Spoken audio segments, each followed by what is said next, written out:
Sadistic Penguin Studios presents the At the Show podcast with Tom Yumper Garcia. Okay, you people sit tight, hold the fort, and keep the home fires burning. And if we're not back by dawn, call the president. And Tony Chalsa Barrett. I don't know this industry jargon, YP, MP, whatever, okay? All I know is that I cannot get a record contract. We cannot get a record contract unless I take these tapes. It's almost time, so grab a drink, get your popcorn ready, and join the film discussion with two guys from Chicago talking movies.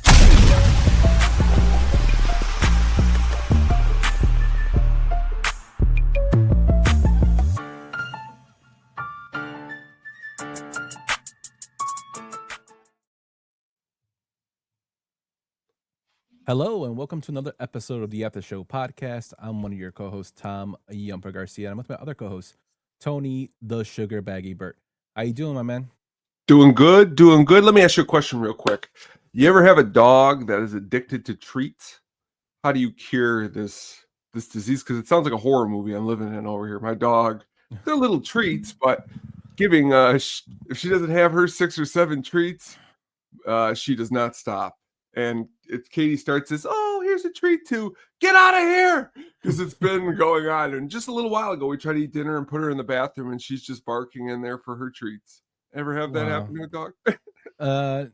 I'm lucky that my current dog does not bark. He begs, but he just sits and stares at you. Oh, good. That's good. My previous dog, now he barked the whole time we ate dinner. My father-in-law, we call him the dog whisperer of Tinley Park. He comes by with treats all the time. He has them in his pockets, and my dog already knows. So he starts smelling his pockets. I like that. So that. Yeah, he's a treat master. He always comes over here with treats. But I just feel like I'm living in a sequel to Man's Best Friend with Lance Henriksen. But he's gonna attack the mailman. But how you doing tonight? I'm doing, man. It's been a long month. This is probably. I know work's been drastic for both of us.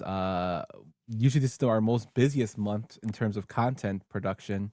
You got 2 knocking pods. those videos. Yeah, I've been knocking out those videos. I have one that I record voiceover for earlier. I'm gonna be putting out tonight after our show. It's gotta finish editing, and this one is it's a particular video that's pretty crazy for a movie that not too many people know about. Pretty cool. It's a ridiculous film. Put it that way. Very cool. But everything's been good now, besides work and I guess Halloween's right around the corner. I got it. If nothing else, that gives me a lot of hope and promise. I love Halloween. So, every night when you get home and you're sitting there, man, I've just been digging into a lot of Halloween flicks. Yeah, actually, I've been watching more and more movies just to... Not for next year, just as I have been having an urge just to watch more and more horror films. Mm-hmm. And that's how I find the stuff that we put out. But I don't know, just more. This year's been more drastic, looking into stuff than ever. There's a lot of good things out there. There's stuff that wasn't released before that's now in streaming that it's kind of cool to kind of go back and look at. Definitely, I definitely agree with that. But yeah, Halloween's just around the corner next week.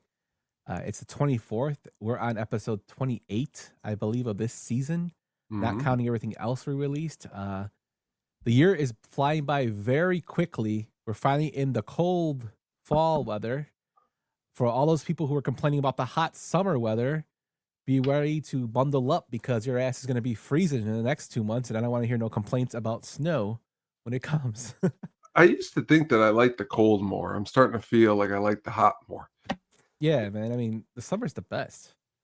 Oh, yeah, that is. It's very nice. It was very nice, just weather. But when you're going out there just now, and I'm just going to walk to the mailbox, and you feel that brisk, not good. Yes. But we got a nice packed show for you, and we're gonna be going into one of the best character actors there is that's still alive, that still performs. A very emotional guy, Mr. Brad Dourif, who. I love Brad Dourif. I realize every film he's in, he's either sweaty or he's really emotionally into it to where he's trembling. He's into his roles. He's very intense. Every role that you could possibly get him in, I have not seen an untense Brad Dourif. He also such a sweetheart. Like watched some of his interviews, just such a sweetheart dude. But we'll be Yeah, going I into mean, 8 of his yeah, films today. yeah, it's gonna be a good time. Yeah, so we go into 8 of our favorite films dealing with him. Most of our films are surrounded around the Halloween genre or horror genre, but he's in a lot of other things too we can talk about after we give our films. But Tone, let's go into our first segment like we always do, my friend. Let's go into what we've been watching this week, my guy. Let's do it. That's a me! And also, what were you just watching? Oh, am I here still? Oh, sorry. Yeah, you're sorry. So what were you watching this week, my friend? I've watched quite a few movies this week, but the two let's talk about tonight is first I'm going to start with Bones, Snoop Dogg flick. And I was scrolling through the movies like you were talking about, trying to see something I haven't seen before. And now I've been to a lot of used DVD stores, a lot of just pawn shops. I've seen a lot of I always see Bones a lot of places, and I'm always like, what is this movie? Is it any good? So I actually looked it up yesterday, and I was reading, and it compared it to like the third Nightmare on Elm Street, and it compared it to some other things, and it says, well, if you like to have a good time, check this movie out. And I checked out the director, and he directed Juice. I love Juice. So I'm like, okay, I'll watch this. Katie watched it too, and it was ridiculous. A ridiculous good time, though. I'm not going to say it was. I did not have fun. I think Snoop Dogg did a pretty good job for what he was called upon to do in this movie, and it is what it is. It's just ridiculous. Oh, there she is right there. Bones was surprisingly good and funny. Jimmy Bones. There you go. Thank you, honey. I would say he's a better horror actor than Ice-T in Leprechaun. No. But no, Bones is it's not a great film, but it's entertaining. Yeah. And I think I that's like Clifton Powell. I like Clifton Powell as the dad because I was telling Katie I laughed so hard last night when the son brings him down to where he's been building that studio, and he's like, "You kidding me? Is this some kind of joke?" And he's like, "No, Dad, I want to build this place." It was just really hilarious. I love Clifton Powell, but it's fun. Yeah, it's a fun film. If you haven't seen it, check it out. This is kind of in like the era where a lot more like rap stars and like singers and like we're getting into films. I mean, this was after this. I think like Paris Hilton was even in like House of Wax, and then you had, That's true. Eve was in a film. I think. Wasn't it Queen? And then you had Queen of the Damned. Yeah, Queen of the Damned, Aaliyah. Yeah, it's supposed to be the Interview with a Vampire sequel. So I mean, they're just like the more famous their songs they got put into horror films. I mean, even I just did a video for Idle Hands, and I totally forgot that the Offspring were in that film. Huh? And the lead singer gets his head ripped off, which I thought was hilarious. It's a great movie, really good movie. The second movie I watched was Nightmare on Elm Street 2, which is a very unique entry into the catalog. I don't know when the last time you've watched this movie. Like there's like a scene when the gym teacher, who I can't help but laugh because he also plays the dad in Stand By Me, who's like a jerk. And he's also, I believe, in Total Recall, the guy with the thing in its stomach. But in this movie, though, he's like the gym teacher who's into S&M clubs at night. So like there's this, I've read a lot of articles about where they feel like there's a lot of weird undertones in this movie. Coach Schneider. And Coach Schneider takes a couple towel whips to the behind, and I just thought that was kind of ridiculous for a Freddy movie. But I still enjoy this movie. I think there's some pretty good stuff by Freddy in here, and I'm actually more into Freddy now than I think I ever have been. If you would have asked me back in 8th grade, I would have told you Michael Myers was the coolest and nobody could be cooler. Now I'm starting to lean towards other people more, just because for a lot of different reasons. But this is just, I think, an okay entry. What do you think about the second Nightmare on Elm Street? I don't mind it. It's a different take on the Nightmare on the series from the original. Robert Englund, I think I watched a interview with him. He said that he loves the way Freddy looks in this film, and Freddy looks like a lot really more darker. I think after this, he kind of lightens up a little bit more. I mean, he's still Freddy, but in terms of like his mannerisms and whatnot, he's more darker in this film until New Nightmare, I think, is when he reverts back to that.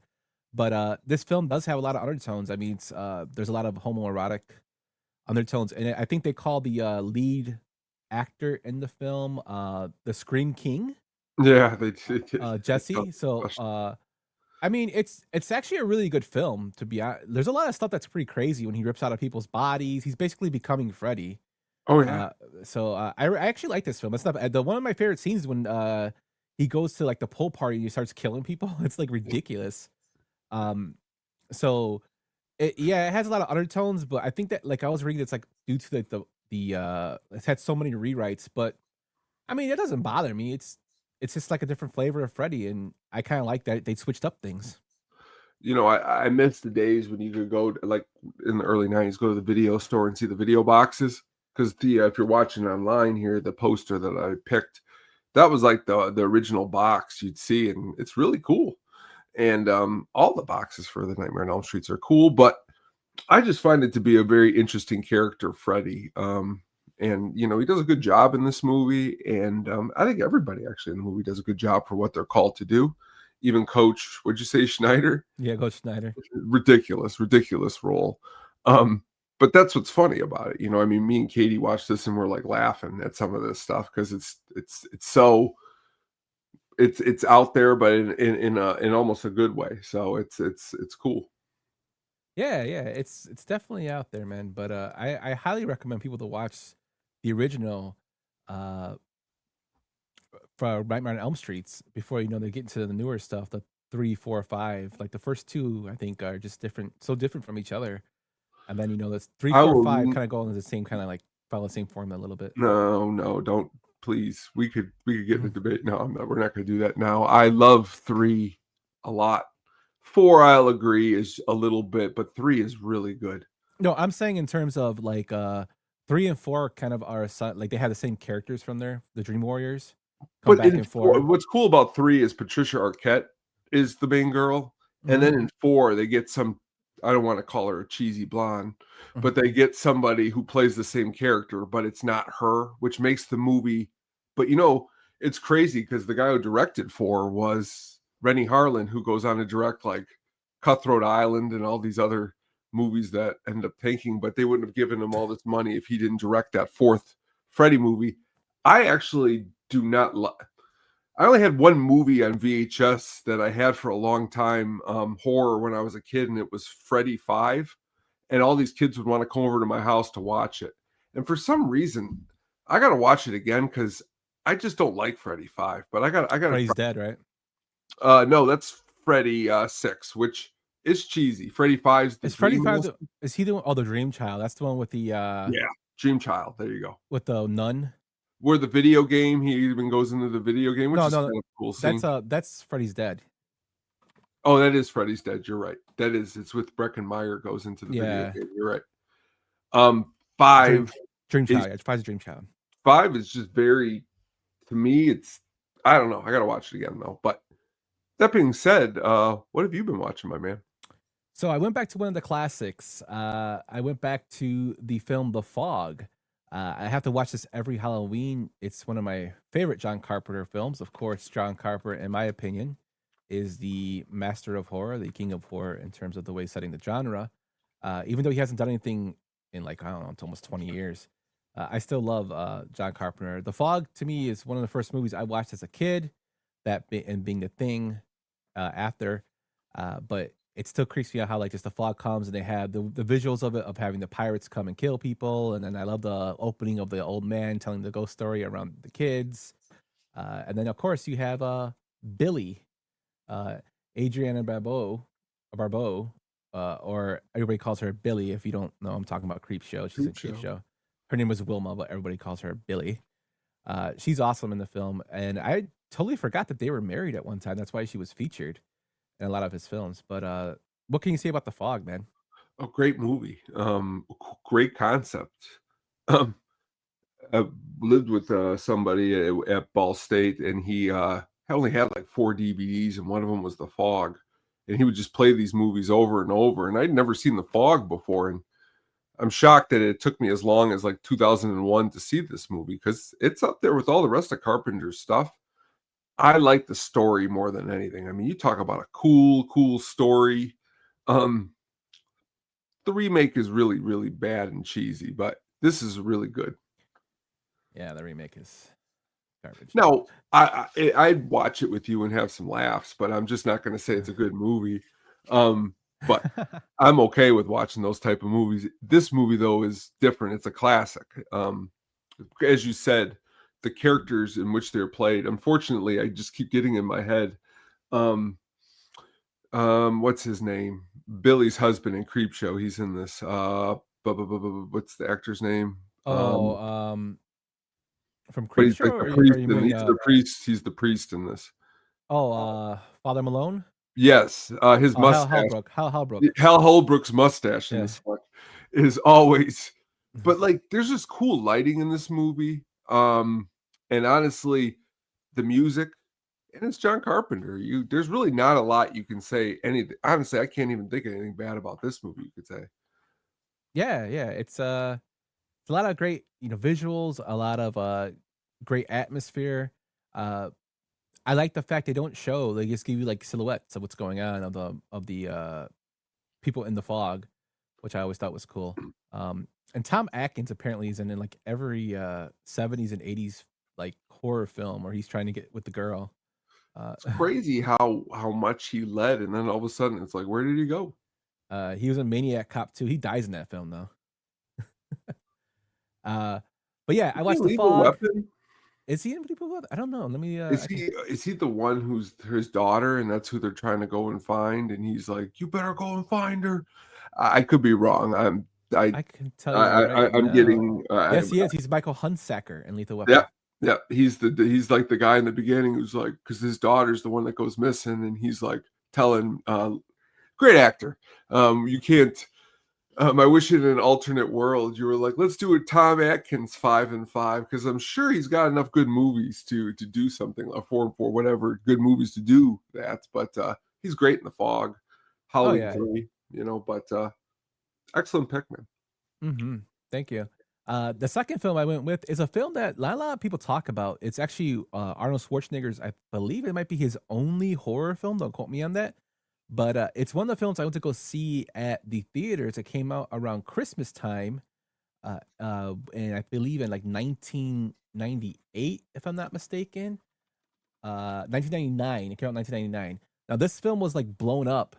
I remember it was on like WWE programming where they had Gabriel Bryan and Arnold Schwarzenegger on there promoting the film for End of Days. It was a cool premise where the devil comes back and he has to mate with a girl to create the Antichrist. It was also like the first time I seen Arnold Schwarzenegger die in a film. Spoiler alert, but it is almost 20 years old, 25 years old. But I like the End of Days. I like the premise of it. I like Kevin Pollak in the film. I like CCH Pounders in there. You also have Rob Steiger in there. It's just a unique film. I think Arnold tried something new, and I thought it wasn't the greatest, but it was entertaining to me. What do you think of End of Days? I could never knock Arnold for going for it in this movie, because it's not, if there's anything to knock about the movie, it's definitely not him. It's none of the actors, actually. They're all good. It's, for me, if anything's wrong, it's like there's some altering to the script that could have made this movie one of the greatest of all time. But what we got isn't terrible. You know what I mean? It's Schwarzenegger. There's only one movie I've ever seen of Schwarzenegger's where and it's The Sixth Day. I've watched every other Schwarzenegger movie, and I can't think of one where I could say he's who he is and he comes to the show to play. And in this movie, we've talked about it at the end of the show, the soundtrack before. You got a pounding soundtrack. I am a huge Kevin Pollak fan. When Katie sees Kevin Pollak, she immediately brings up Grumpy Old Men. But I think of Usual Suspects, but he's great in anything that you got him in. So Few Good Men. Yeah, he's great in A Few Good Men. Having him as your partner in this movie, not bad. Gabriel Byrne, and then you don't even think about it until we're talking out loud that both of them are in The Usual Suspects. and you say to yourself, wow, you know what I mean? But not terrible. Not terrible. Yeah, it's definitely not terrible. It's not the greatest, but it's something different he tried. He also did a film, I believe, where I think it's called Maggie, where his daughter's turning into like Mhm. a zombie. Mhm. And I don't really know if that's really considered a horror film. I guess it could be, but this is one of the ones I like kind of put him with, in terms of his first real big horror film. And then it was also really weird to see him die, even though he sacrifices himself. Um, and this is where, of course, we hear the what was it, the 11:7 or the scripture, in 1,000 years have ended, the beast will be released from his prison. So I remember we were talking about this in class. I went to St. Rita, which is a Catholic school, and me and my buddy Antonio talked about this film all the time when we were talking about the scripture, because we had the Mm. Bibles, of course, in there. And we asked our teacher about it all the time. He's like, "It's just a movie." He always tells us it's just a movie. This- We just wanted to hear if it was like if there's any background on it. He's like, "It's just a movie." That's what he always told us. But yeah, and on Days, man, check it out if you haven't seen it. yeah, not bad. Not a bad movie, especially if you've never seen it. Mhm. Really something different from Arnold. Ryan, did you change your name to Stano Steamer? Stano Steamer. I love it. So that's what we watched this week. Let us know what you watched over at the YouTubes. Check us out on Facebook at Sadistic Penguin Studios, Instagram at the show podcast, or over on the Blue Skies with Sadistic Penguin Studios. Fuck Twitter for now. But Tone, before we go in to our films with Mr. Brad Dourif, I just want to let everybody know that we have merch where we have some stuff that is related to the podcast. Also, it is not related. So we have some cool, fun stuff here. We have the Kukui shirt that got released today, which is the only thing scarier than the El Kukui is the chancla for all my Latino friends.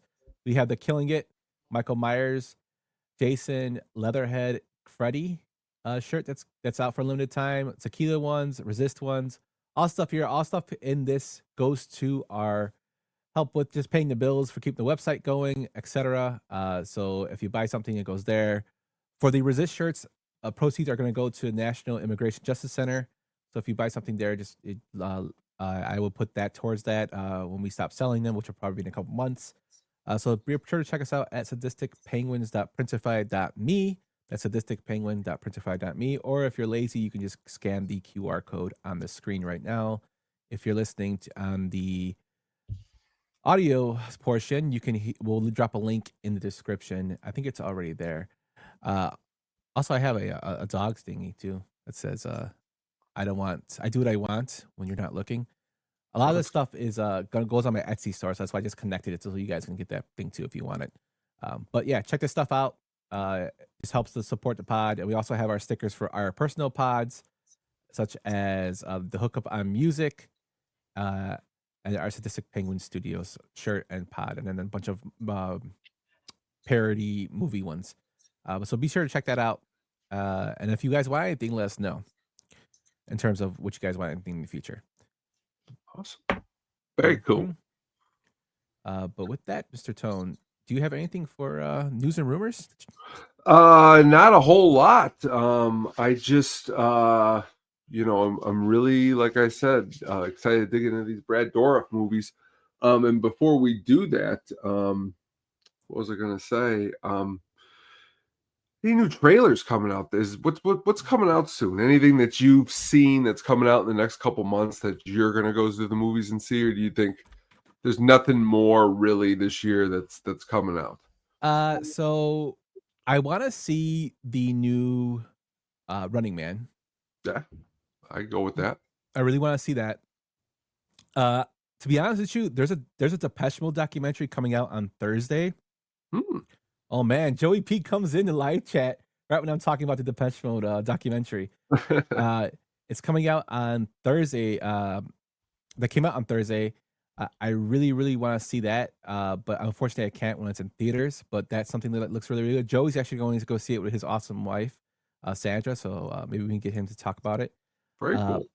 But yeah, that's coming out. And I want to see the new Guillermo del Toro. Uh, he said he'll be there. Depeche Mode, baby. I really want to see the Guillermo del Toro Frankenstein. What about you? Those all sound like really, really good movies. Just this past today, actually, Weapons dropped on HBO. Mhm. Gonna watch that again this week. Definitely a good horror movie to dig into if you missed that one this year. Just honestly, honestly, when I get off of this, I'm probably gonna put on the Lost Boys. You know, Oh, nice. you can't ever go wrong with the Lost Boys. You can't. No. It's Halloween staple. Do you want? Brian says he wants to see the Springsteen flick. There's been a lot of I guess not documentary biography films coming out for music stars recently. My problem with the Springsteen flick is that like there isn't a whole lot. Like, what's the surprise in the movie? Like, if me and you were in a room and you were like, Tony, tell me the movie and then we'll go see it and I'll see if you're right. Like, everything you tell me, I won't read nothing. That's the problem. Like, I don't like movies where I pay and I already know everything that happens without reading it. Like, if I read it, that's different. But if I know the story and there isn't anything really to the Springsteen story besides, I mean, we'll see. We'll have to happen and see. To be honest with you, I'm not a huge fan of Springsteen's music. And I am. I own all his albums. It's more of also I heard the fact that Jeremy Allen White's like, couldn't they get somebody at least 5 inches closer to Springsteen's actual height? But it's different. It's different. Like the Selena, is that a bad ending? Like the Selena movie? No, it can't be that. There's a lot of sadness though in this new movie though. It's not like a rocking. It's like him going through some mental struggles because he's somebody who's made it to the top. Mm-hmm. So like we haven't made it to the top yet. So if we did, would we have those struggles? Probably not. But he had the struggles, so let's pay to go see. I mean, I like Springsteen. Don't get me wrong, but if it was a straight biography from the day he was born till present, I would say sign me up. I'm going this weekend. This movie's about 4 years in his life, and it's like the Queen movie. The Queen movie, Bohemian Rhapsody, could have been just so much more if they went the route that they originally wanted to go, which was like a darker, real life story of what Freddie's life was like. Instead, they had to pop it up because they needed to make it a lesser PG-13 rating, which is fine. That's no problem. But it just doesn't give it sometimes what you want. But that could just be me saying that. But you know how much I love the Doors. No, I'm just kidding. That's a joke. I like biographies where let's go to some of the greatest ones. Ray, let's go to Walk the Line. Those are two really good musical biographies about a musician. I don't think the Springsteen documentary isn't, just from what I'm seeing, that type of movie. But I guess we'll have to wait and see. Yeah. Also, I forgot about 2 other films that are getting released. Predator Badlands gets released November 7th.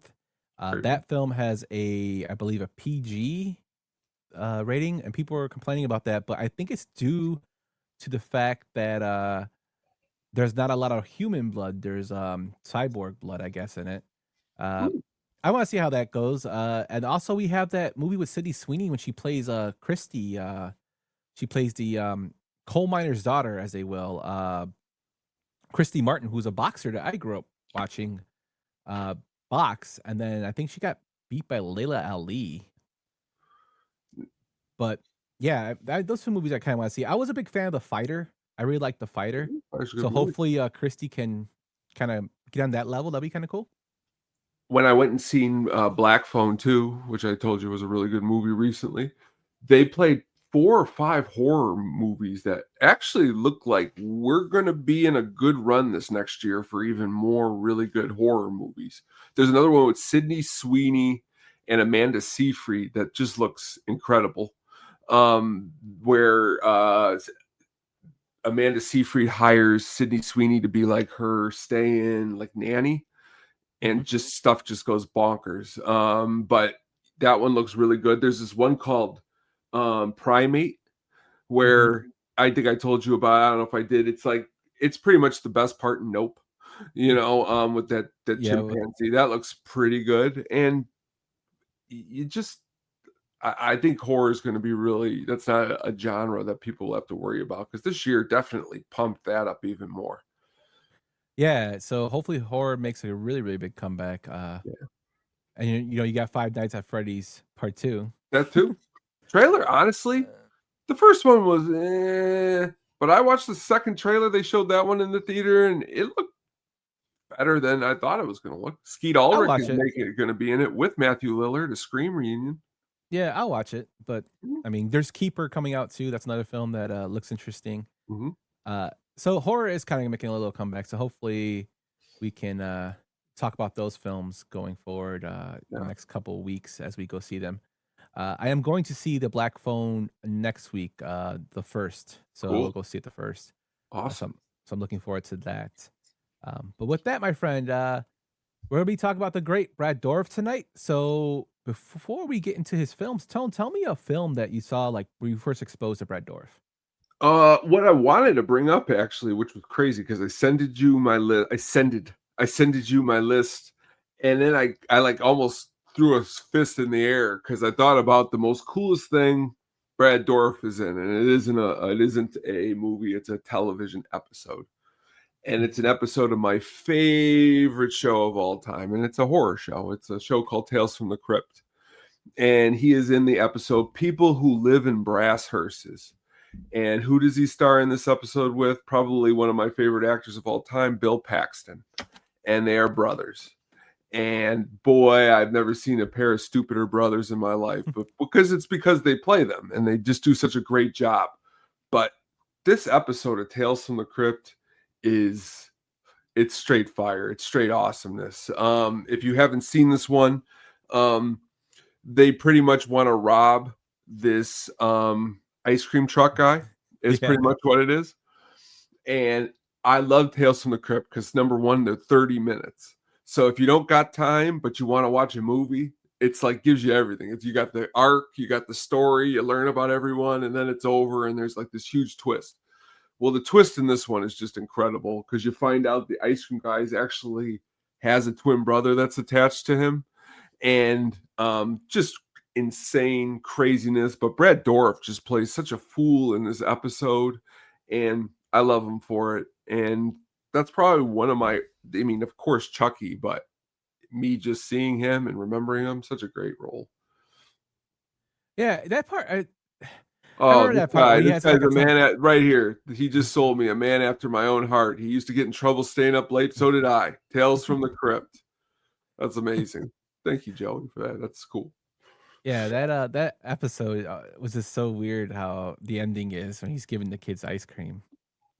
Oh, it is very weird. Very weird. And the brothers all. One of these days, we'll do a Tales from the Crypt deep dive into our favorite episodes. Yeah. Shout out to Sam who said Clint Howard. I saw that movie is ridiculous. The Ice Cream Man with Clint Howard. Oh, that is good ridiculous, but yes, ridiculous. My first experience to Brad Dourif was actually, most people, it's probably their first experience was Chucky. Mine wasn't. Mine was actually he was in the X-Files, an episode. He just played. I forget what I can't remember the complete thing of the X-Files, but I remember he was just like some weird dude. And I watched Beyond it the Sea, recently Beyond the too. Sea, I it's know what you're called. talking about. Yeah, Beyond the Sea, I think it's called, the episode. He's a psychic, like a death row inmate, and he just plays like a crazy dude. Mm-hmm. I watched that, and then of course I saw Chucky, the Child's Play, later. But yeah, he was that was one of the first things I saw him in as a person, and then I of course thought this guy was awesome. He's very intense. Wonderful actor. Rick Steiner provides promo on Rick Steiner on Monday Night Nitro. But with that tone, let's go into our first film of Mr. Dourif that we picked. Let's run into that one right now. Let's do it. I think you have created quite the masterpiece of a monster off the blood of this town, because monsters sell books. 2007's Halloween, he plays Sheriff Lee Brackett. It was directed by Rob Zombie, who did House of a Thousand Corpses, The Devil's Rejects, Three from Hell, and Halloween 2. He also did The Munsters. It stars Malcolm McDowell along with Tyler Mane, Doug Farich, hopefully I said that correctly, Sherry Moon Zombie, and William Forsythe. The movie had a budget of $15 million and a box office of $80 million. Now, the dog face. This film is not a great film in my opinion in terms of I see what Rob Zombie was going for. I think Brad Dourif just kind of, for me, saves the film in the way he plays as Sheriff Lee Brackett. In the original Halloween, that character was in there, but he wasn't as, fleshed out as he is in this film. And I think Dourif does a really, really good job of kind of taking a more serious role. He's usually an intense man. He is intense in this film, but he's not usually doing the screaming. It's kind of a different look at more of his acting skills. And he does a great job being the yang to Malcolm McDowell's ying. And Malcolm McDowell is like a complete asshole version of Loomis in here, which I thought was pretty cool idea to do. And Brad Dourif, they play off each other perfectly when they're hunting for Michael. What do you think about Halloween, Tone? I'm probably like a little less than what even you said.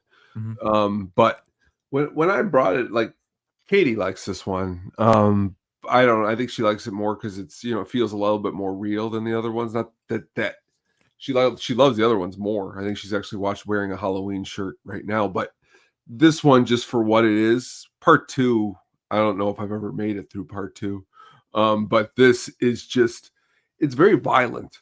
You know what I mean? It's a violent movie a little bit more than the other ones. The other ones are violent, but in a different type of violence. I did find it cool, though, that you got Mickey Dolenz from the Monkees as a gun shop owner in this flick. Yeah. It's like Rob Zombie, I think he's really, really hit or miss on his films. I really liked House of a Thousand Corpses. I liked Devil's Rejects. I even liked Three from Hell. I did not like The Munsters. Monsters is bad. Wasn't really a particular big fan of the Halloween films.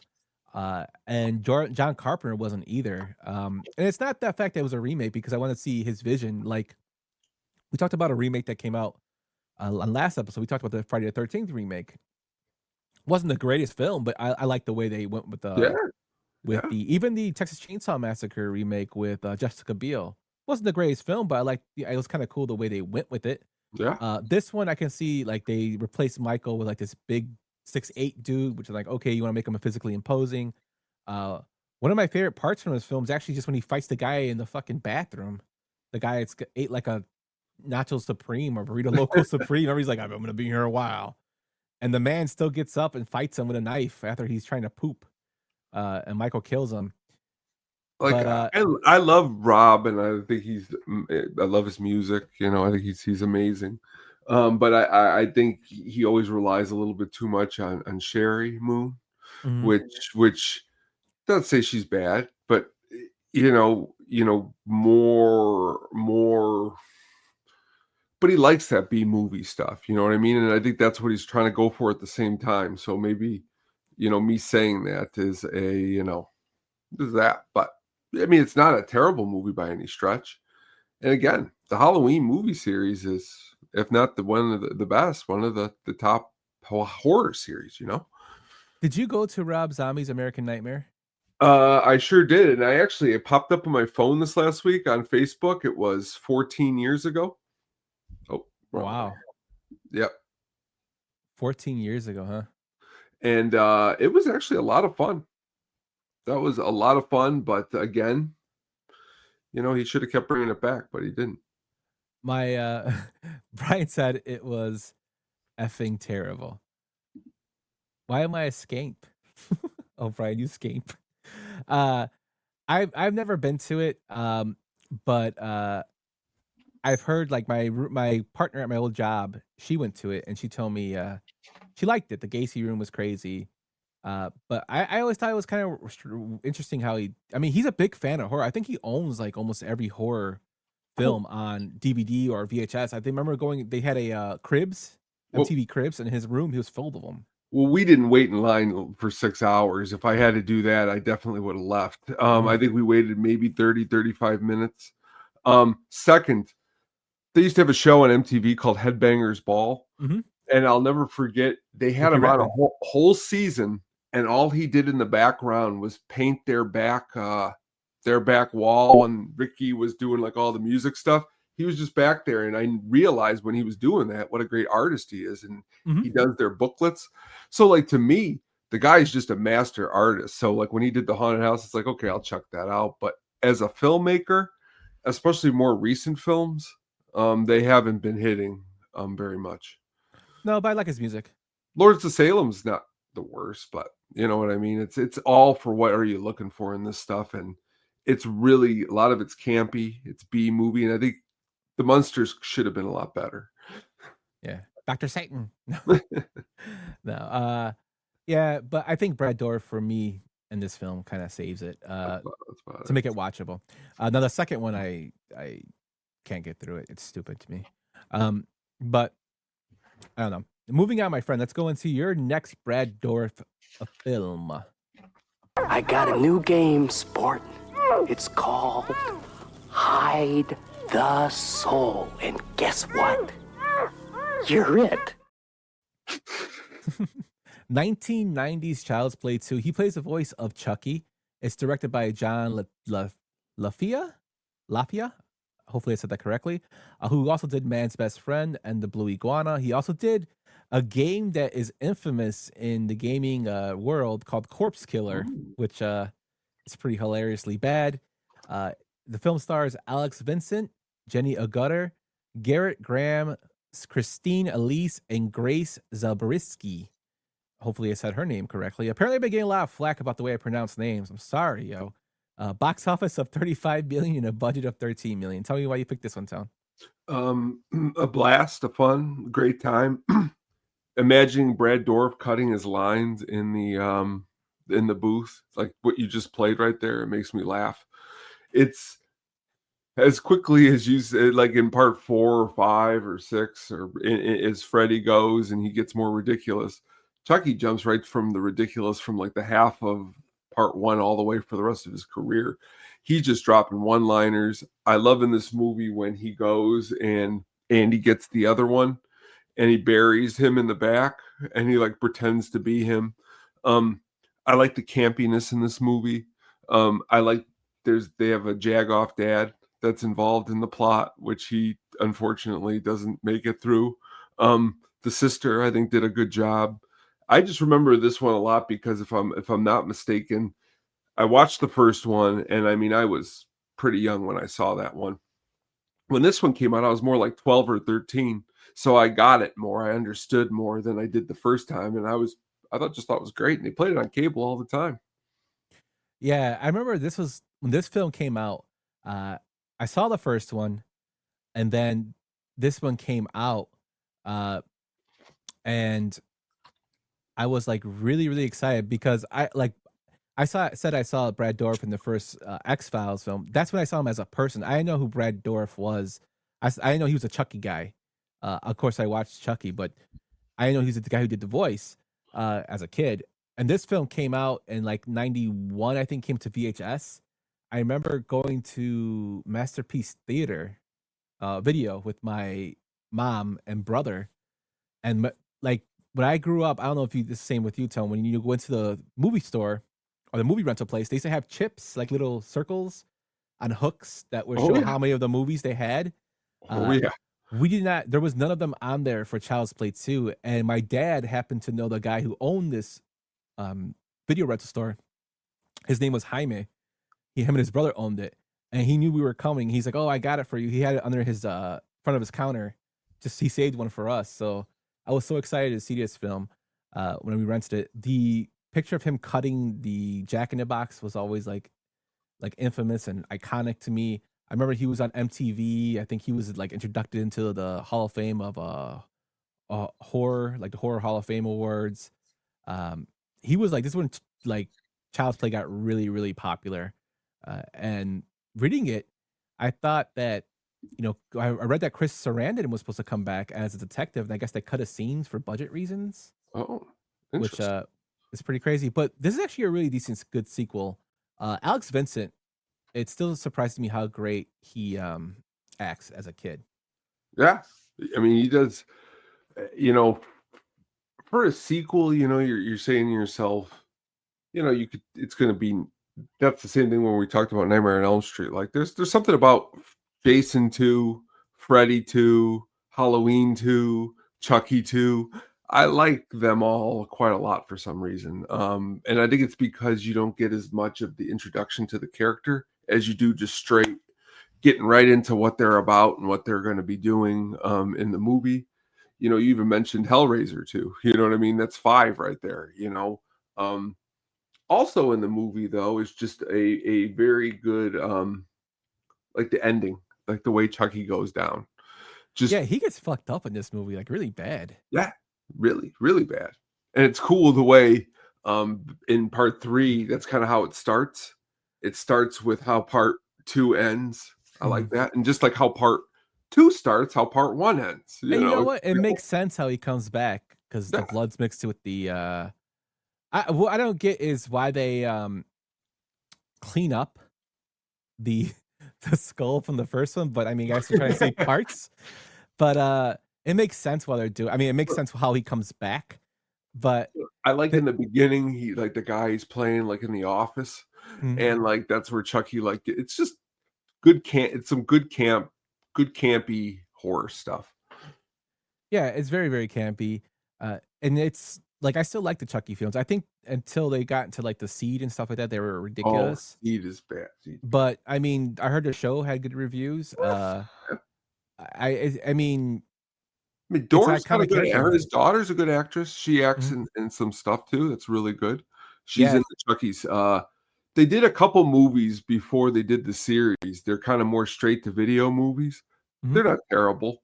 But again, they brought Brad, that Seed of Chucky's just bad with the son. Oh, that's bad. And apparently they had a marketing for this film that had a 1-900 number.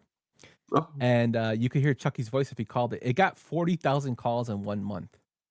Oh, that's pretty interesting. Chucky and Conan O'Brien have the same hair. Probably Jack. Chucky and Conan O'Brien do have the same hair. If you haven't seen Child's Play, man, I don't know where you've been living or if you're under a rock or whatnot, but watch the first 2. They're pretty decent. And especially you brought it up earlier. I mean, you see the first one and you're like, I didn't know Stephen Dorff's the voice. You know how crazy it was for me to figure out that he was actually in the beginning of the movie? Brad Dourif. Yeah, because I'm looking at his comment now. Brad Dourif. He's at the beginning of the movie. And then he's not. Charles Lee Ray. I love saying that name. I'll get you, Eddie. You'll be next. That part makes me laugh because he's so intense. And this next film I'm going to show, he is super intense, man. Let's just go into the next one, Tone. Listen, you idiot! I don't think this is as important as your lousy snot! For those who are watching, that's actually John Landis he's yelling at on the film. That's what I look like him, but I'm like, he doesn't direct this. Yeah, he doesn't direct this film, but the film is called Spontaneous Combustion. It's released in 1989. He plays the role of Sam. This film is directed by Tobe Hooper, who you might know, who directed a couple of good films named Texas Chainsaw Massacre 1 and 2. Supposedly he directed this film called Poltergeist, but I think Steven Spielberg directed that. This film Life Force and The Funhouse, which makes me laugh because Cotton texted me. He's like, I watched that film, The Funhouse, and man, is it horrible. It just cracked me up because he happened to watch it because it was directed by Tobe Hooper. This film stars Cynthia Bain, John Cypher, William Price, Linda Dillon, and Dick Butkus plays the Lieutenant General in this film. It had a budget of $5.5 million, a box office of $50K. Now, this film is ridiculous. It's it's an underrated Brad Dourif film. It's basically about a guy who is told that his parents have died by drowning in a car accident, but in reality they died of spontaneous combustion. And it's basically he's going through the changes of it, and he has powers. When he gets very angry or very overstressed, his body starts to basically fall apart, and it can actually express energy to kill people, which is why John Landis was getting electrocuted in that clip.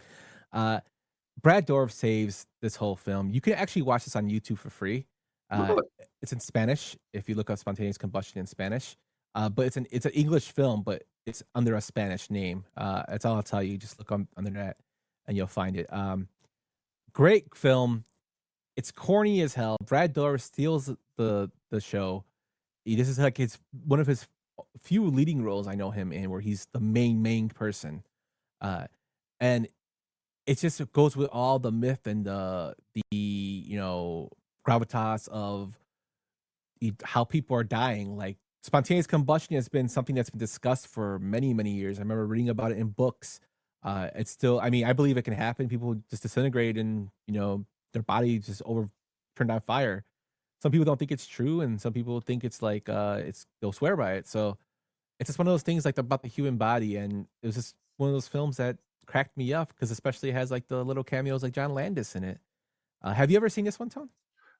I've never heard of this movie until you sent this one to me, and you know me, man, and which was awesome because I also love Tobe.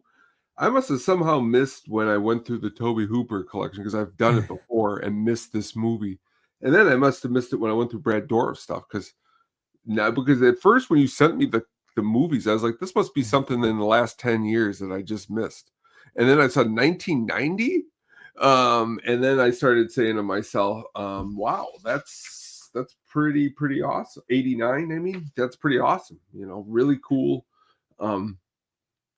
I'm definitely going to check it out this weekend. Yeah, and Dourif expressed disappointment with the final version, blaming studio interference and stuff like that. He said, quote, and I quote, "You see me playing my heart out in scenes that are not working, and the reason they're not working is the movie doesn't make sense. It's almost funny. The producers destroyed it. Toby could have made 3 different movies with the material he had, and each one of them would have worked. But by the time he got it, it changed from a love story to a suspense killer to a guy goes crazy film. The beginning of the film was great, and certain portion of my stuff was fine, but then it became stupid when all the flame stuff started happening." And he does play a very good role. You kind of feel bad for him because he's not really a bad guy. He just has something wrong with him. But he plays like his intensity is so great. I wish a lot of more actors did the intensity of Brad Dourif. Like he gets into these roles. He's gonna have like bust a vein in his head. He reminds me when I was younger. I was on a little league team and we played like shit. We lost against a team that shouldn't have lost against. And my coach at the time, his name was Dave. He was like, we played like shit, and like some of us didn't care. And he's like, "You see this? See this vein in my eye? It's gonna fucking burst if you keep playing like this." He like went off on us. He did his Brad Dourif film, and that's every time I see this film, it reminds me of him because I of the way remember he acted. those days. That's great. That's a good one, though. That's a good one. But if you haven't seen it, you can check it out on YouTube. Hit me up, and I'll send you the link to watch it. Very, as I say, gem. That's not great, but Brad Dourif makes the film very watchable, and you get the little cameos in there. Great. But let's go on to the next. I love the next films that you picked because they crack me up. Why you went a little different direction here. Yeah, so we're gonna go into our next film that Mr. Tony picked. You must know, I do have somebody in my life. Black, emotional, whole, unattractive me. 1994's Color of the Night. He plays the role of Clark. It's directed by Richard Bush, who did The Stuntman, Freebie and the Bean, Getting Straight, The Savage Seven, and Psych Out. It stars Bruce Willis, Jane March, Ruben Blades, Leslie Ann Warren, Scott Bakula, Kevin J. O'Connor, and Lance Henriksen. At a budget of $40 million in a box office of 19. Tell us why you picked this one. I mean, when I think back to like those early 90s when you got to watch some movies on cable late at night, this movie would always be on. And then when you go to school and you're talking to like other people, other friends who like watch the movie too, and you guys just happen to bring up the most ridiculous parts from these movies. Like this movie is ultimately ridiculous. I don't want to say this is a good movie, great movie, but it is ridiculous. Bruce Willis, God rest his soul, brings I don't even want to know, a tour de force of ridiculousness that you rarely seen in a movie. He's very serious. There's a part in the movie where he's very nude. Very rarely do you ever get to see a very full frontal Bruce Willis. You do in this flick. You also, which was one of the jokes that everybody would bring up about this movie, was like, the movie with, Bruce Willis's dick. That's generally what a lot of people would say when you're talking about this movie. But back to Brad Dourif and the whole plot of the movie, because it is ultimately ridiculous if you have never seen this movie. Just the idea that all of these people who are seeing, well, first of all, Bruce Willis is a psychologist. Let's just start there. Yeah. Well, I mean, he was a therapist. He was a therapist in The Sixth Sense. So yeah, but like in The Sixth Sense, it's a little bit more believable because in that one, they build the role for him. In this movie, he's supposed to be dealing with like sex addicts, people who are, and they're all meeting together, and just by coincidence, they're all talking about the same person. And also by creepiness, that person's in the room disguised. And so it's really creepy movie. And just a really weird, but Scott Bakula, he's good as the friend who lends him his business, his practice. It's like, hey man, want to come to my practice? I got to get out of here. Yeah.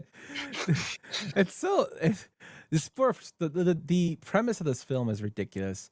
Brad Dourif doesn't play a big role in this film, but I mean, what he does play, he steals the show. Just that little monologue with him and his the woman in the film. Yeah, the tirades he goes through.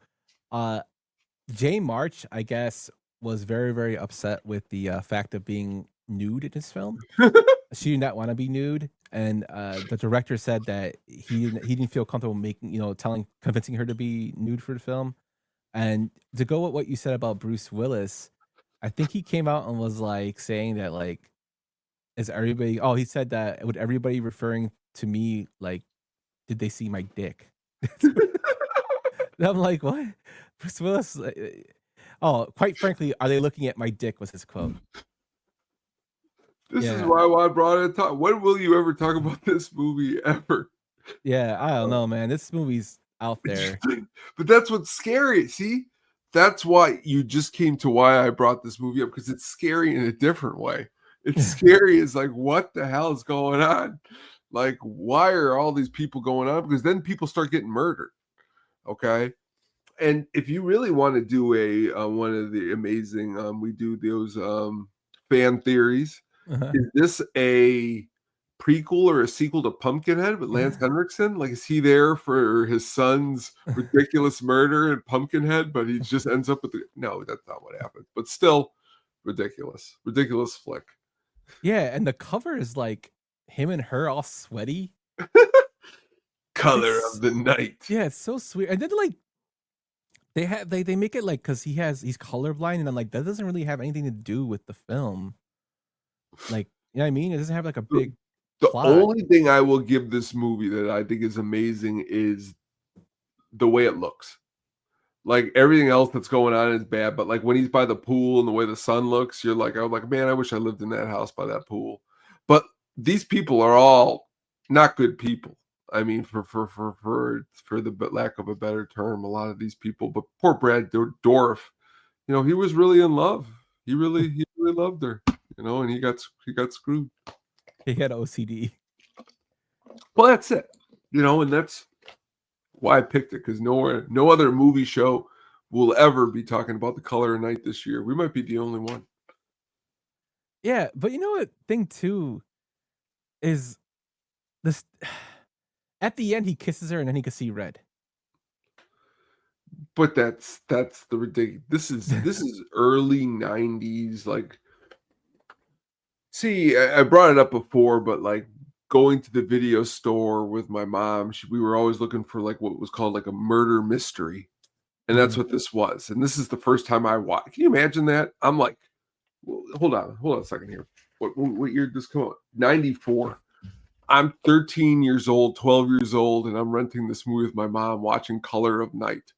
And when there's the nude scene, she's like, Tony, go in the other room. I don't want you to see this. And that's what's hilarious, because then you watch this movie and you're saying to yourself, I would never watch this with my son or my daughter at 12. I wouldn't even watch it with you at this age because it's not that good. But I'm just being honest that it's a ridiculous movie, man. So this is what the great Roger Ebert said. I was frankly stupefied. To call it absurd would be missing the point, since any shred of credibility was obviously the first thing thrown overboard. It's so lurid in melodrama and so goofy in plotting that with just a bit more trouble, it would have been a comedy. Well, the multiple personalities is ridiculous. Richie, Bonnie, Rose, because you're like, wow, Rose is super hot. And then you're watching the movie and it's like, Richie is Rose? What's going on? My brain hurts. Yeah, because he had gender dysphoria. Yeah, I know. Oh my God. Great. Yeah, I don't know, man. This film was out there. Yeah, I don't know. But with that, let's go on to our next film, my friend. Oh my goodness. There's only one way to deal with their kind.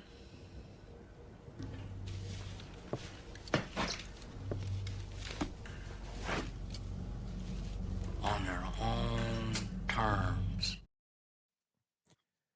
1990s Graveyard Shift. He plays the role of the Exterminator. The film was directed by Ralph S. Singleton, who only did one other directing job, and that was Cagney and Lacey, a TV series, and he only did one episode for that. The film stars David Andrews, Kelly Wolf, Stephen Mock, Andrew Devoff, and Vic Polizos. It had a budget of $10.5 million, a box office of $11.5 million. So this film, of course, is based off a Stephen King novel or short story. And I remember seeing this film with Stephen Mock being completely batshit crazy. I did a 31 Days of Horror on this film. He's great in the film. The film is not your A-list horror film. It's just crazy with a giant bat/rat or whatever creature that lives in there. But Brad Dourif is only in the film for maybe 20, 25 minutes, and he steals the show as the Exterminator. He's obsessed with killing rats. He's a former person who served in Vietnam. He's completely batshit crazy. He has a real thick, Cajun accent. He has a little dog that he has with him that goes and kills the rats for him. And he ends up getting killed by a tombstone dropped on his head. Ridiculous.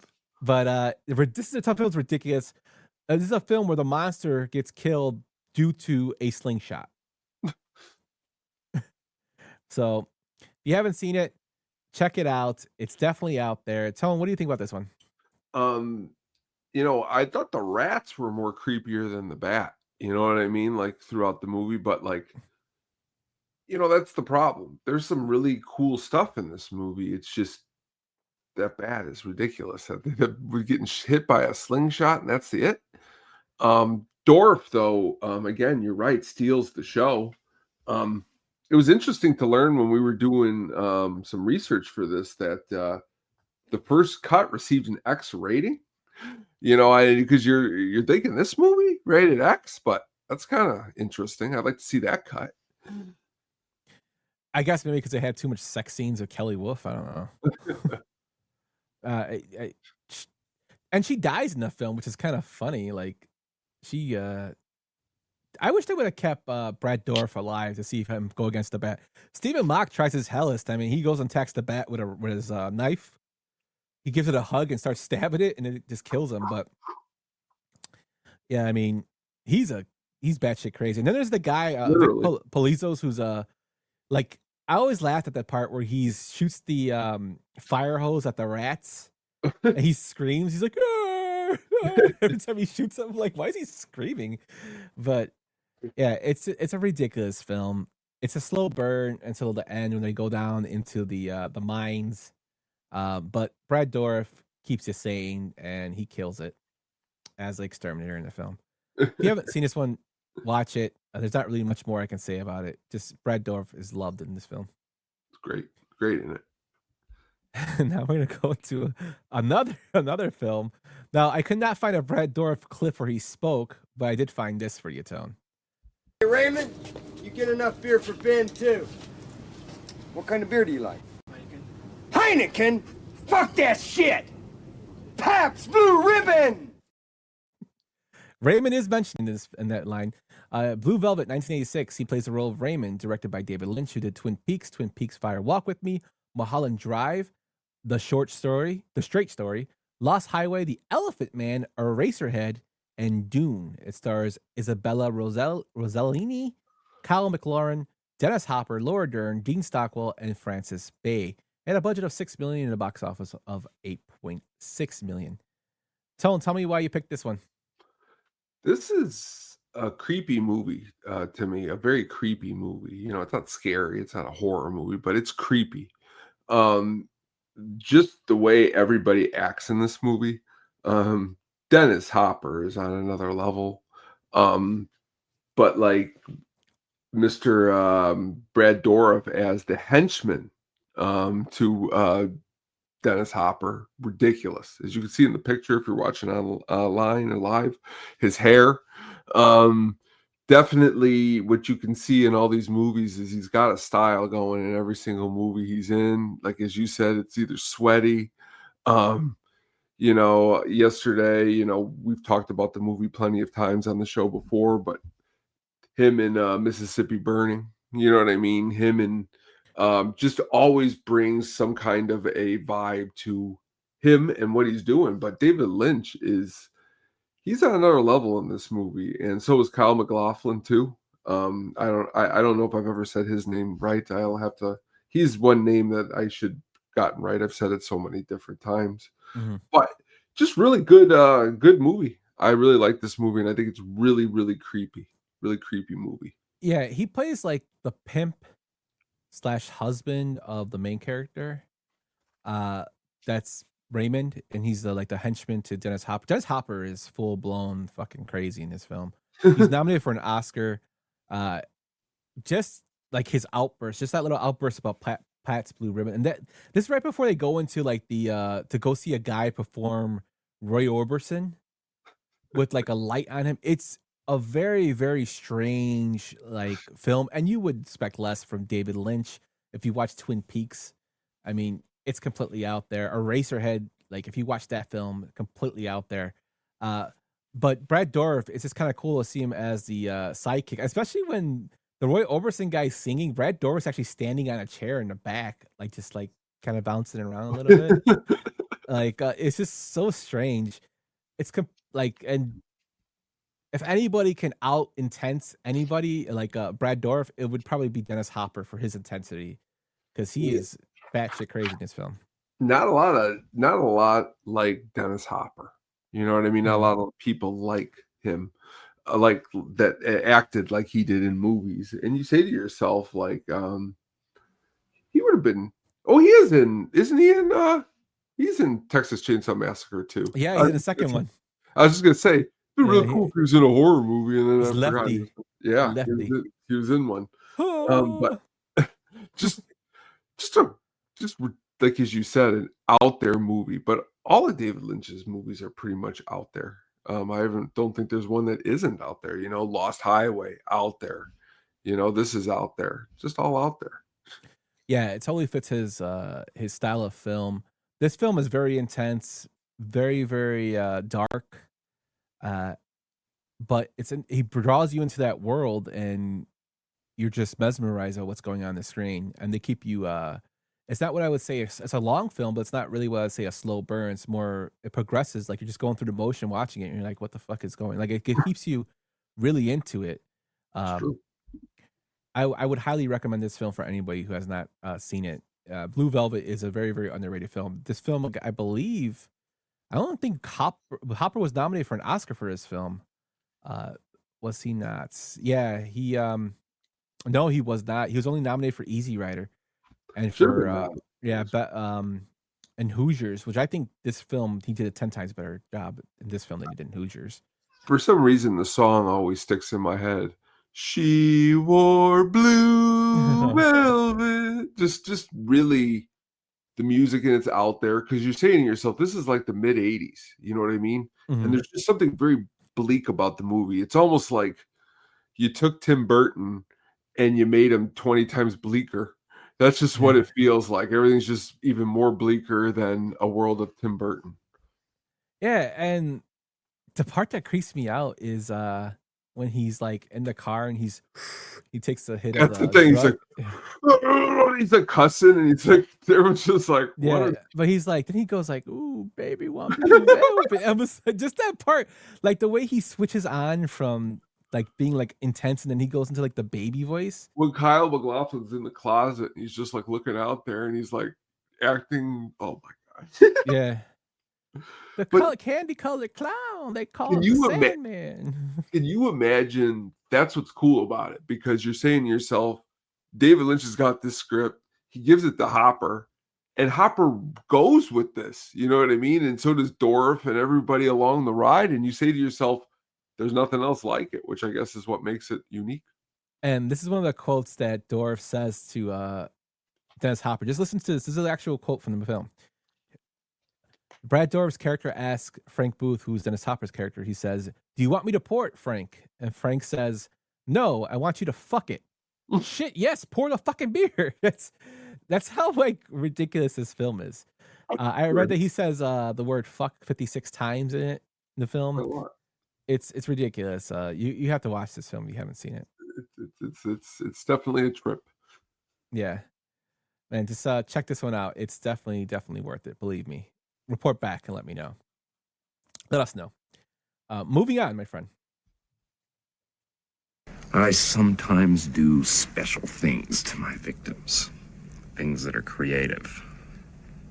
Of course, it takes knowledge, pride in your work. 1990's The Exorcist 3. He plays the role of the Gemini Killer. This film was directed by William Peter Blatty, who also directed The Ninth Conflagration. He also wrote that movie, and he also wrote the original Exorcist and Darlene Lilly. He has an Oscar for the screenplay for the original Exorcist.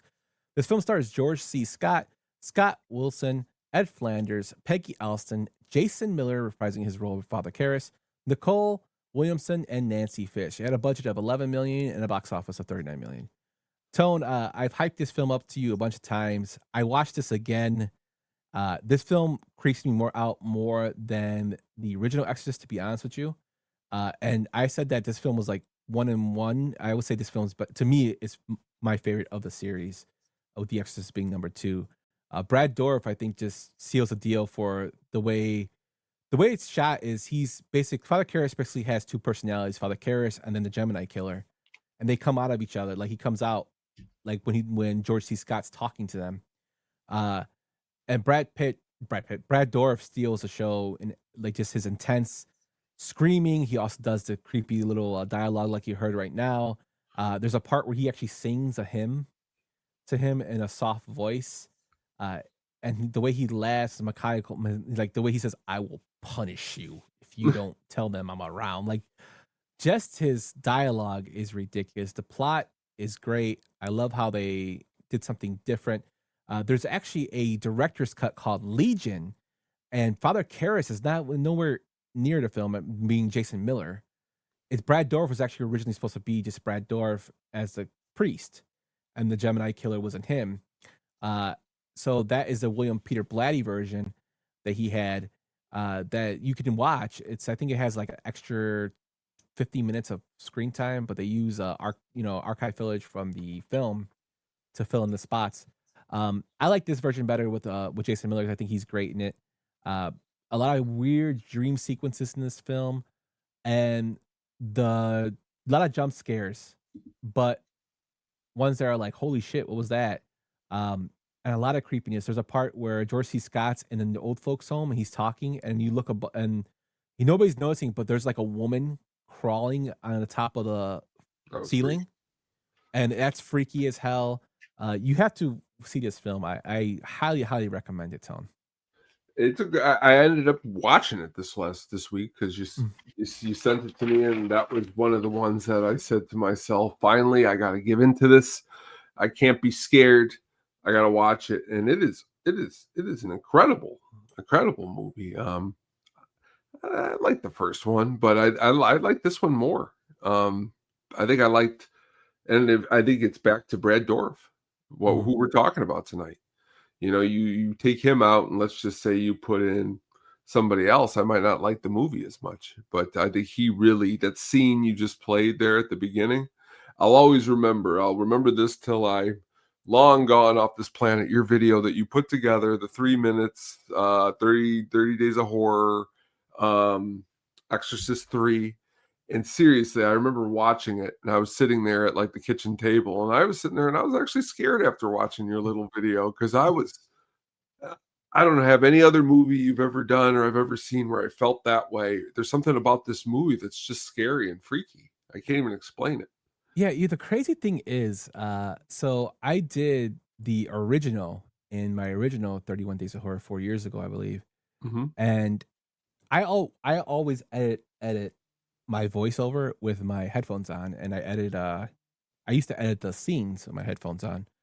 That one didn't creep me out because I would hear because when you play the clips to splice it up and cut it in, you hear what's going on, in the film. So like she ain't scary, but when I did the Exorcist 3 and I was cutting that together, that the scenes in there, and it would go through my headphones and just be me down here working by myself, kind of freaky. Like the stuff that happens in it, it's out there, man. Well, that's even you saying being in a basement doing it even adds a little more scary. And when we lived in Illinois growing up till we moved to Indiana, we had a basement and it was finished, and that's where I seen some of the Chucky, all these horror movies, and it gave it an extra scary layer being in a basement watching a horror movie than if you were upstairs. So this movie definitely brings it, and Brad Dourif definitely brings it. Yeah, for all you baseball fans out there, it's now a 2-2 score between the Dodgers and the Blue Jays. Who do you want to win? I want the Dodgers to win. I'm not a Dodgers fan. I just want them to win because it'll piss off the owners. That's the real reason I want them to win. Because they spent money, and they'll piss off the owners because they're spending money. Hey. But yeah, the Exorcist 3, definitely check it out if you haven't. It's definitely worth your time. Just prepare to be freaked out when you see it. And for our final film, Tomo, this is going to be a short episode, man. We're going flying through these. For our final film. Hard work. We used blood samples from Fiore 16 on ice, where you died. We've remade you. We cloned you. 1997's Alien Resurrection. He plays the role of Guydeman, Dr. Guydeman, or Giddyman, I guess. I can't pronounce his name. This is another one I can't pronounce, Tone. Thank you. It's directed by Jean-Pierre Jeunet. He did A Very Long Engagement, Amelia, De Cartesienne, The City of Lost Children, and Mi'kmaq, I guess. The film stars Sigourney Weaver, Winona Ryder, Dominique Pinion, Ron Perlman, Gary Durden, Michael Wincott, and J.E. Freeman to go along with Mr. Dourif. It had a budget of $75 million and a box office of $161 million. Tell me why you picked The Resurrection, man. The Alien Resurrection. Saw this one in the movie theater. I thought it was a good movie. I wouldn't say it was great. It was pretty much our description of like ended days earlier. Could have been better. It wasn't terrible. It took some chances. It's the first time where you saw some computer FX on the Alien mixed in there. But I just always remember my dad talking about Brad Dourif's performance and how ridiculous it is in a good way. The way he talks to the alien in the movie. And when we're talking about all these movies with him, and there's others we haven't, where we didn't even talk about, you just put him in all these movies and you say to yourself, what makes a great actor? This is what makes a great actor, because the movie isn't good at times, but he's good in it. And it's definitely, I would put it, if you don't count the Prometheus movies, probably my third favorite. I think it's better than Alien 3. I could be wrong. But I just think it's ridiculous at times. This film is ridiculous. Dan Hedaya as the general who gets his head like killed, picks off pieces of his brain and looks at it. That's pretty ridiculous.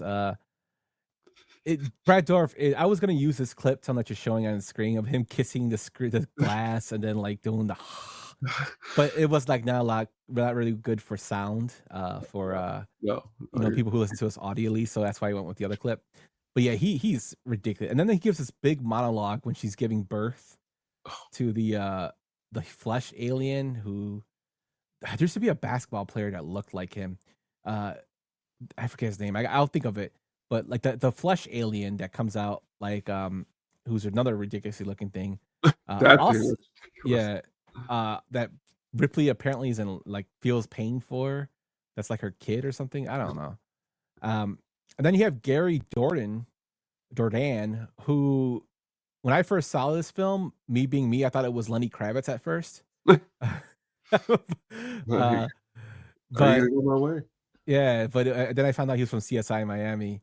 And then you have the guy Dominique Pignon, who does the is in the wheelchair, and the part where the acids burns him, and he goes a little and it like pans out. Michael Wincott's in this film too. Like this is kind of when Michael Wincott kind of was like on the trajectory down. And he came back up later, but like he's the small role in this film. And then you have the guy from the sex parlor in massage parlor from Seven. He kind of sets the alien inside of him. Yeah, Leland Orser. Yeah, and he kills Ren. He's like spanking him against him, has the alien come out of him to kill Ren. There's a lot of good kills in this film. Ron Perlman's ridiculous in this film. Oh yeah, he's ridiculous in this too. He gets scared of a spider and shoots it with his gun. It's just more of the fact of, I think they were trying to go for, I think Winona Ryder is what really sets me off in this movie. And I like Winona Ryder. I just don't like her. I just think her character's kind of silly. I don't know. And I also think it's silly. His character's stupid. And I also think it's silly the way Sigourney Weaver's acting half of the movie. She's not like who she is in the other movies, like confident. She's just like, hello, I'm the... Yeah. Before in that scene I played, she looks at a fork and Brad Dourif says fork and she says fuck. And I'm like, where do you get fuck from fork? But whatever. She originally declined to do this movie, but when they asked her why she did it, she said they basically drove a dump truck full of money to my house. Mm-hmm. So I mean, at least she was honest. She's very, very weird in this film. Then there's a part where they have all the clones of her in the room and she burns them. Yeah, and apparently her blood is made of acid, it gets weird. Yeah, Ron Perlman wants to bang her. I don't know. Ron Perlman's the man, though. I love Ron Perlman. Yes. But if you haven't seen this one, check it out. It's definitely not the worst Alien film. Not the best, but I mean, what would be? I guess the Alien versus Predator films are pretty bad.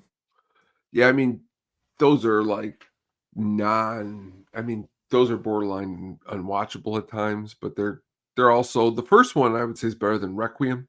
Mm-hmm. But still not as, this is better than those movies. So this movie could probably be the fourth best. I mean, if you really want 1, 2, 3, 4, then those. I like Prometheus and Alien Covenant more than I like this movie. So I would put those ahead of that. But is she coming back for the new reinstallment? I haven't finished up the television show. I don't know if she's going to be in something of that. Who knows these days? They want to get these people for the for the cash. I'm sure they're going to drive 2 dump trucks up to her house full of dough. Yeah, she's in the Avatar films that are apparently happening all the way up to 2031. Isn't one coming out this Christmas too? You didn't mention that one you wanted. I didn't see the second one. I couldn't get through the second one. I didn't see the second one.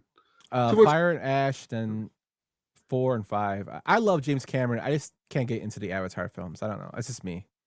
I mean, the first one, I liked going to the movie theater and having that experience. But then when I went home and tried to watch it after it came out on DVD, I was like, I can't watch this. This isn't what I want to watch. And I just haven't really watched anything since then. I mean, it was just cool to wear your glasses at the theater and see it in that kind of theater. But it's candy. It's not It's kind of hollow to me, but I could be wrong on that. Yeah, I thought the first one was good, visually pleasing. And after I saw it in theater in the 3D, I never saw it after that. I tried to watch it again, and I just had no interest. Can you imagine how many movies he's to, left on the table just because he wants to do Mhm. Avatar movies? But Yeah, he should do another Terminator. Yeah, there you go. With John Connor. But some little Brad Dourif little facts here. He's acted in 47 theatrical release films. He's acted in 175 productions. He's has a career over 5 decades long. His box office gross of his films is 1.9 billion. This includes also his big roles in as Wormtongue in Lord of the Rings, as well as the Chucky series. So he's been in some pretty big series. He was in Lord of the Rings: The Two Towers, and then he was in the third one, but they cut his scene out. But you can watch it in the extended clip. Dourif's debut as Billy Bibbit in One Flew Over the Cuckoo's Nest in 1975 earned him major acclaim.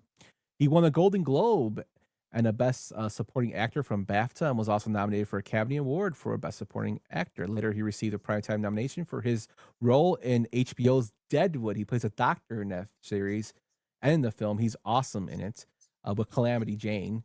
I really like him in that film, that series. Yeah, Wormtongue was his name, Jack. Great actor. Does not get into his flowers. We figured we'd give him some cool flowers tonight. As Tony said, he acted in the Chucky series with his daughter, which I think is kind of cool to be able to do that with your daughter. Brad Dourif, man, he's 75 years old, Tone. I didn't know he was that old. Older guy, older gentleman. Again, his daughter Fiona starred in the Chucky films and was later in the TV series with him. He was an acting teacher for a little bit. Tony, like, would you imagine him being your acting teacher?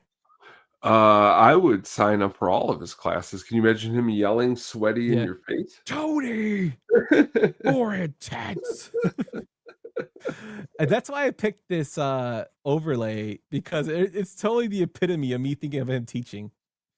Just yelling at you like, yeah, get your asses ready. Yeah, Brad Dourif, man, he is the man. 75 years young. Hopefully he's around for a long time to make some great other films, if not use his awesome voice and voiceover work. One of my favorite character actors. What I thought was really cool looking up, I was always, because I'm like, oh, let's see if is Brad Dourif. I put, is Brad Dourif a musician? I put that in to see, because I was like, is he a musician? I don't know. And it popped up. He was in a Toto music video in 1984 called "Stranger in Town," which is a ridiculous music video. If you get a chance to check it out. Well, I'll watch that after the show.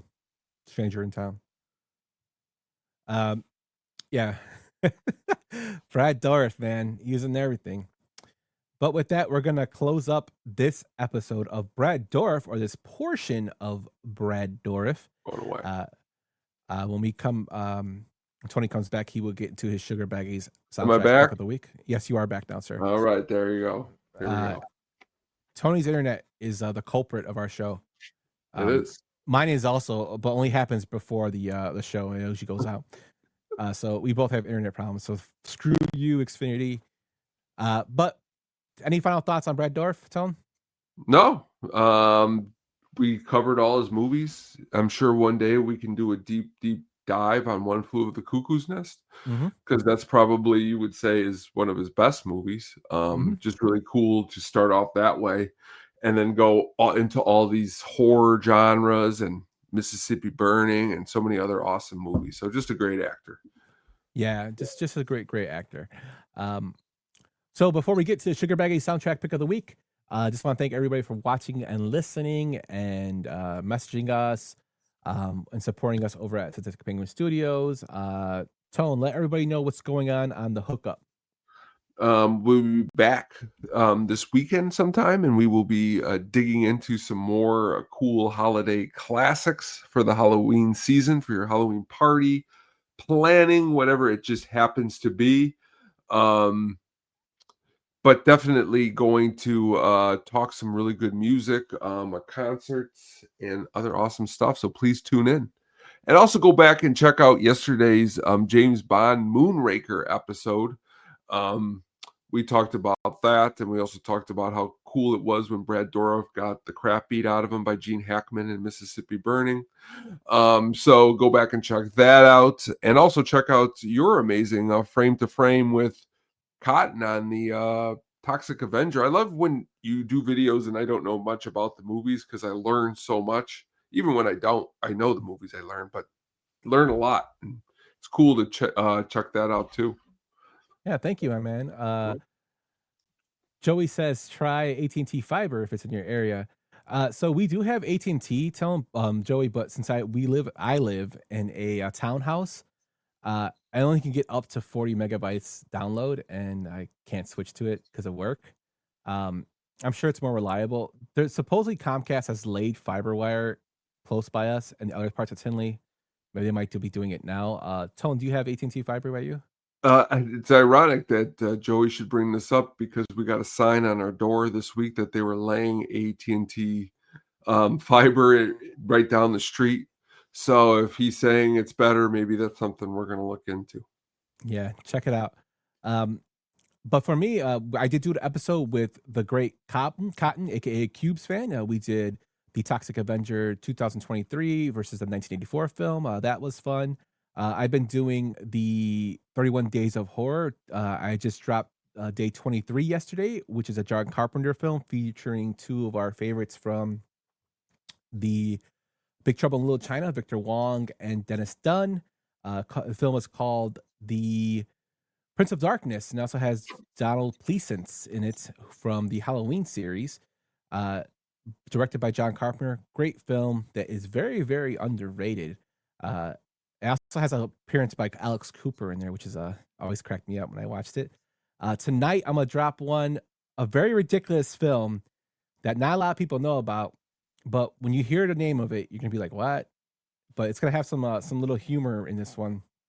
I always do one of these every year, so look out for that. Rawhead Rex? Oh. No, Rawhead Rex? No, I actually like Rawhead Rex. Good. Even though his makeup was horrible.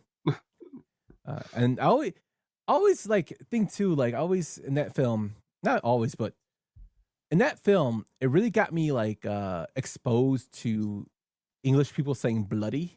I'm like, because it says it a lot. I'm like, bloody hell, bloody pig. And I'm like, why do they say bloody? And somebody's like, oh, it's our version of saying effing. I'm like, oh, okay.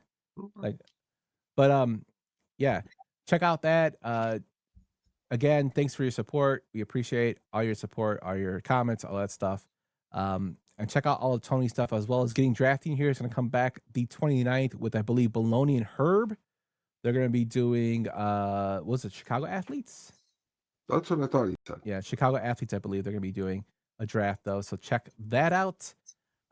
Tone, let's get into the Sugar Baggies soundtrack pick of the week before we get out of here. The Sugar Baggies soundtrack pick of the week.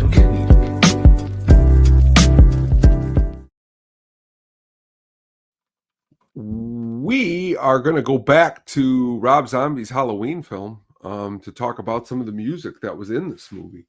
And they're all older tracks from the 1970s.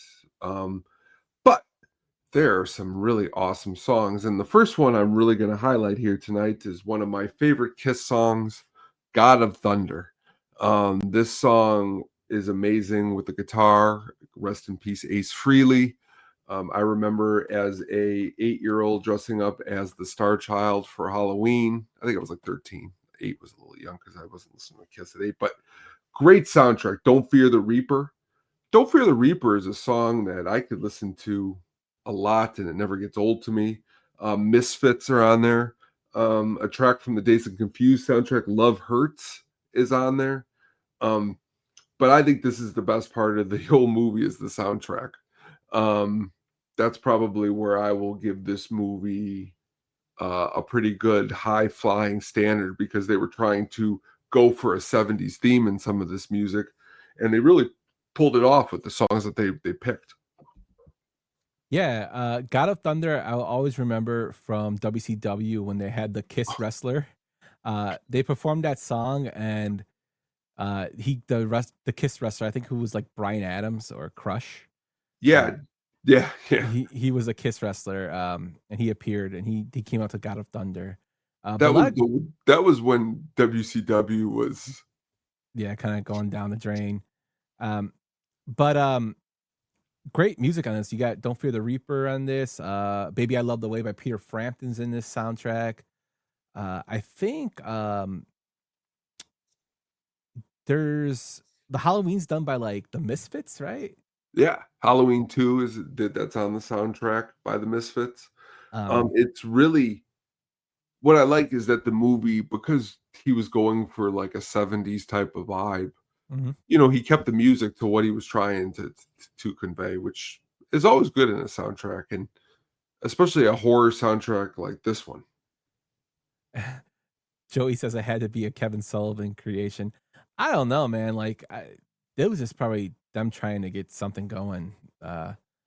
When they went and moved that whole background, like when they changed to that stupid logo that looked like a globe with the W, and it like that was when it was like this is getting bad.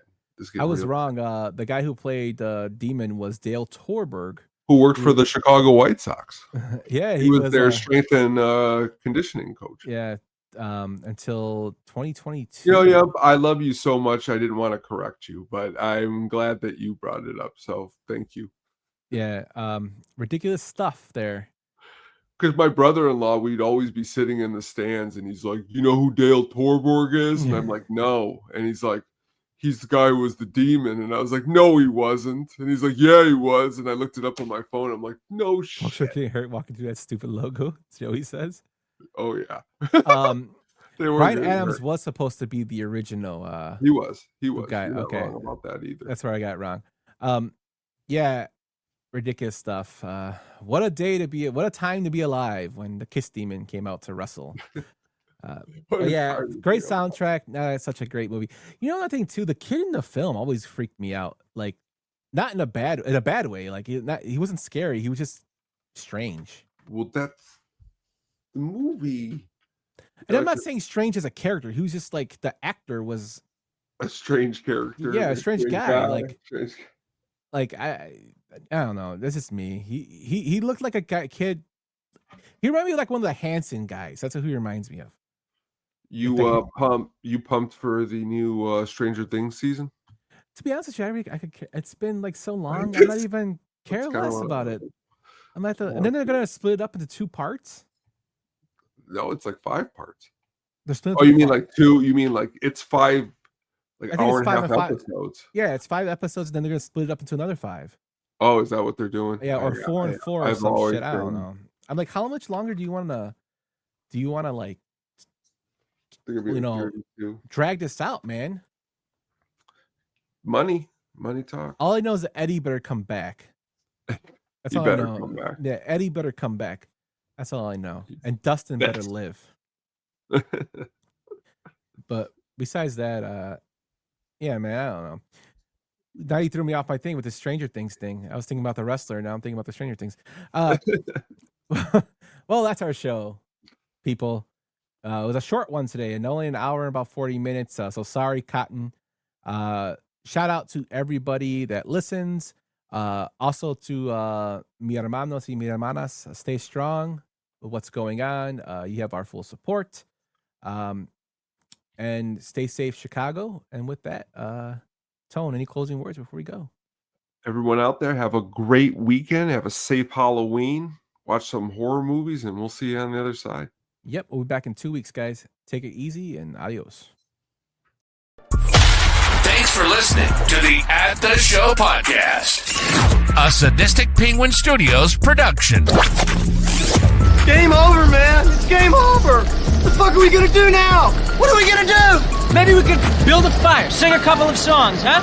Why don't we try that?